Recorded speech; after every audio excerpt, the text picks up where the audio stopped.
우리를 안아주시는 하나님의 품 안에서 온전한 평안이 있으시길 축복합니다. 다 함께 사도신경으로 우리의 신앙을 고백하겠습니다. 전능하사 천지를 만드신 하나님 아버지를 내가 믿사오며 그 외아들 우리 주 예수 그리스도를 믿사오니 이는 성령으로 잉태하사 동정녀 마리아에게 나시고 본디오 빌라드에게 고난을 받으사 십자가에 못 박혀 죽으시고 장사한 지 사흘 만에 죽은 자 가운데서 다시 살아나시며 하늘에 오르사 전능하신 하나님 우편에 앉아 계시다가 저리로서 산자와 죽은 자를 심판하러 오시리라.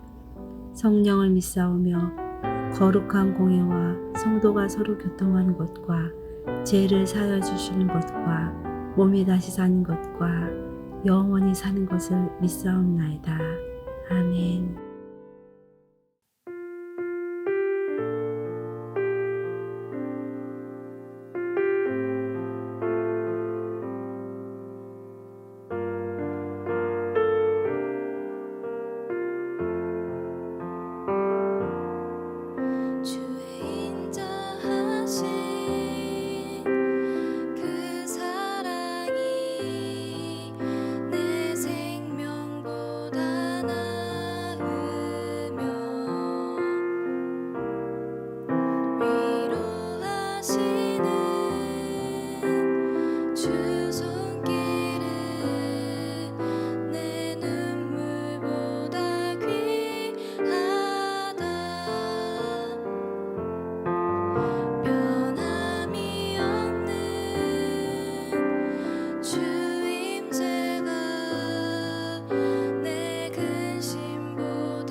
오늘 우리가 함께 나눌 말씀은 예레미야 19장 7절부터 15절입니다.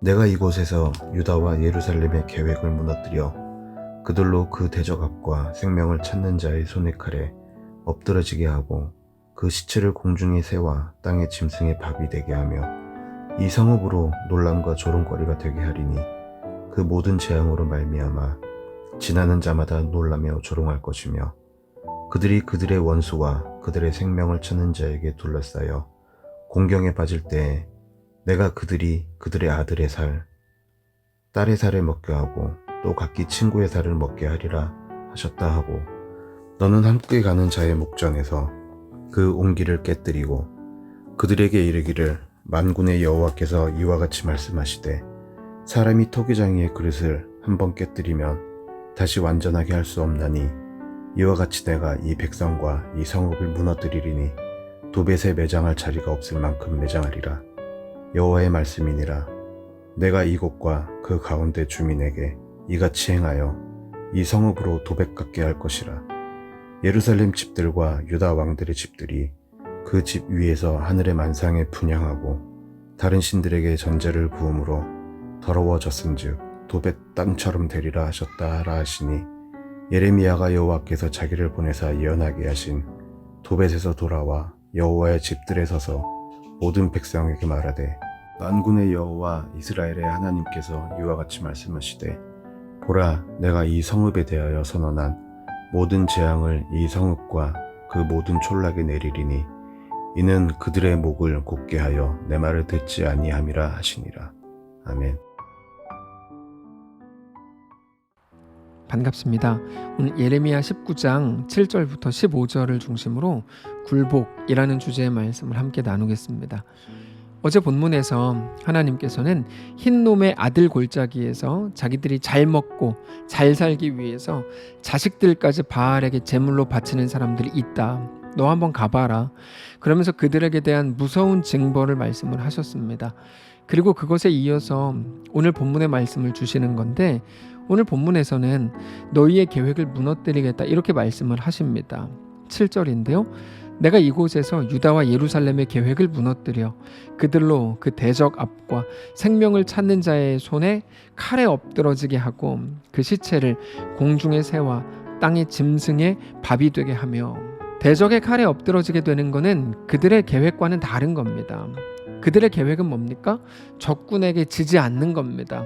그래서 안정적으로 지금 이 상태로 쭉 가는 겁니다. 아무 일도 일어나지 않는 겁니다. 그거를 위해서 그들은 애굽을 의지하기도 했고 눈에 보이는 것들을 다 의지했습니다. 급기야 어제 말씀드린 것처럼 흰놈의 아들 골짜기에서 자기의 자식들을 불태워 죽이기까지 한 겁니다. 근데 그들의 그런 인간적인 모든 노력과 열심에도 불구하고 유다는 곧 망하게 될 겁니다. 그 이유는 하나님이 그들을 바벨론의 손에서 지켜주지 않을 것이기 때문입니다. 그러면 잘 생각해 보세요. 그들을 이제까지 지켜준 건 뭡니까? 그들의 열심입니까?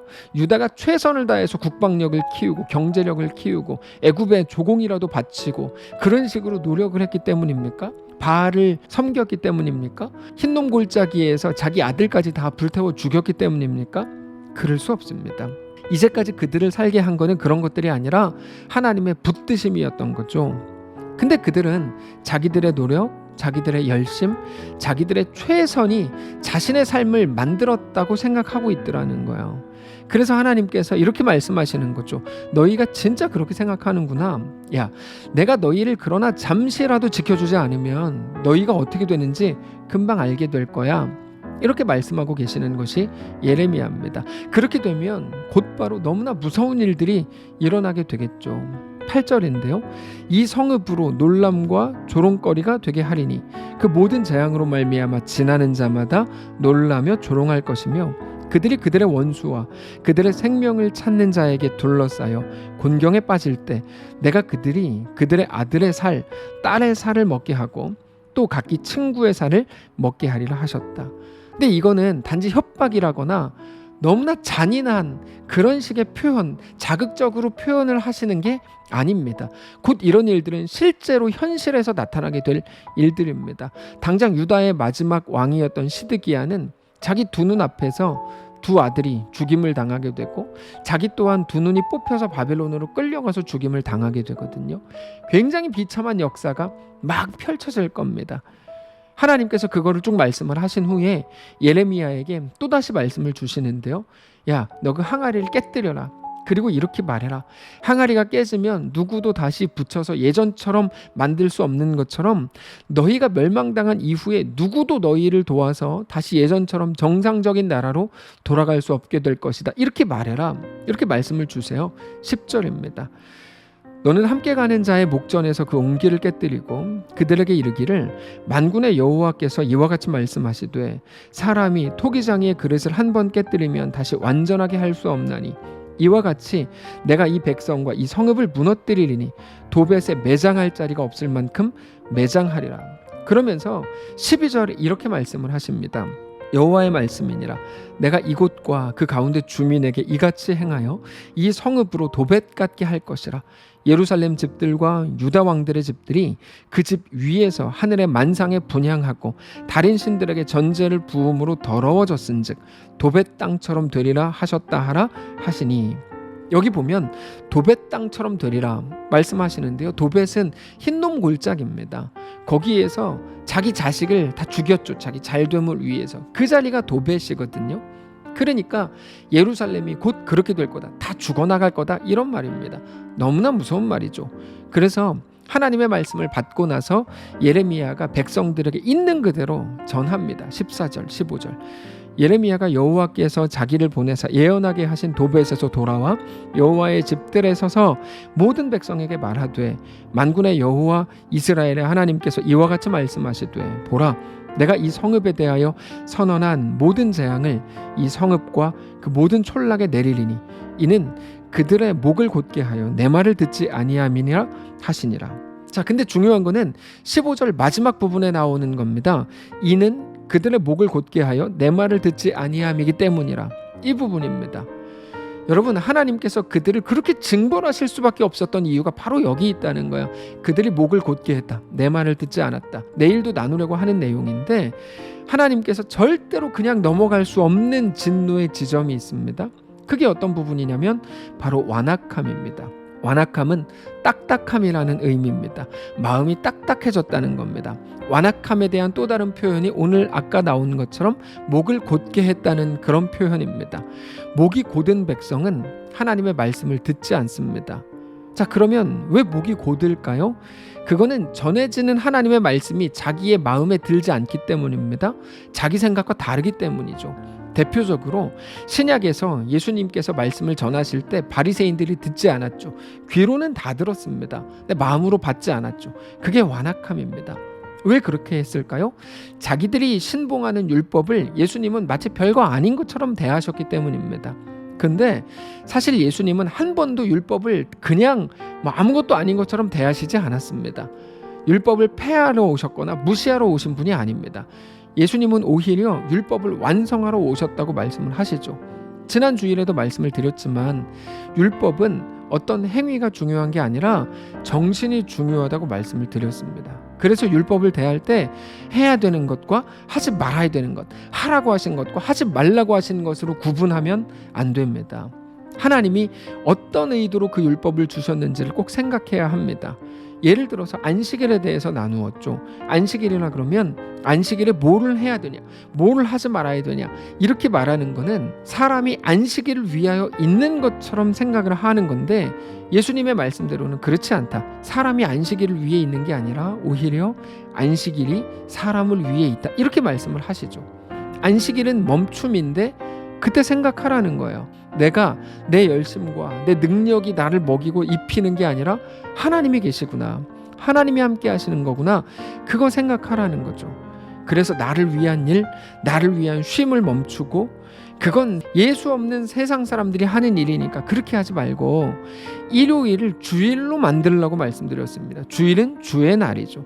나를 위한 유급 노동을 멈추고 하나님을 위하고 사람을 위한 무급 노동을 해야 된다 말씀을 드렸습니다. 그게 안식일의 정신입니다. 그러니까 그들은 그게 불편한 거죠. 그냥 일을 안 하고 있는 게 안식일 계명을 지키는 거라고 생각하면 너무 쉬워요. 그러나 예수님은 갑자기 안식일에 병든 사람을 고치고 막 기적을 행하고 그러시니까 그들이 그게 너무 싫은 거죠. 자기들의 생각과 달라서. 그렇게 예수님에 대해서 마음이 딱딱해졌습니다. 그게 완악함입니다. 그게 목이 곧은 겁니다. 그리고 그 결과는 돌이킬 수 없는 치명적인 징계라는 거죠. 사랑하는 성도 여러분, 오늘 우리의 마음을 점검하십시오.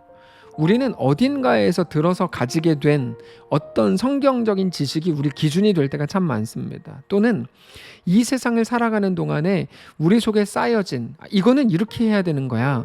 아무리 그래도 돈이 진짜 중요한 거야. 야, 교회 다니는 거 돈 벌고 나서 해. 너 그거 대학 가서 해. 라고 하는 그게 너를 위대하게 하는 거야. 이런 식의 자기 생각이 만들어지면 그거를 깨는 게 그렇게 어렵습니다. 목이 곧게 되고요. 마음이 완악해집니다. 딱딱해집니다. 근데 하나님의 말씀은 우리의 생각을 매일 깨뜨리잖아요. 그게 옛 사람에 대해 죽고 새 사람을 입는 겁니다. 새 포도주를 낡은 가죽 부대에 담을 수 없는 거죠. 하나님은 우리가 하나님 앞에 늘 그렇게 새롭게 세워지기를 요구하십니다. 말씀 앞에 자기 자신을 늘 그렇게 다시금 세우는 거죠. 그게 우리가 가진 개혁 신학입니다.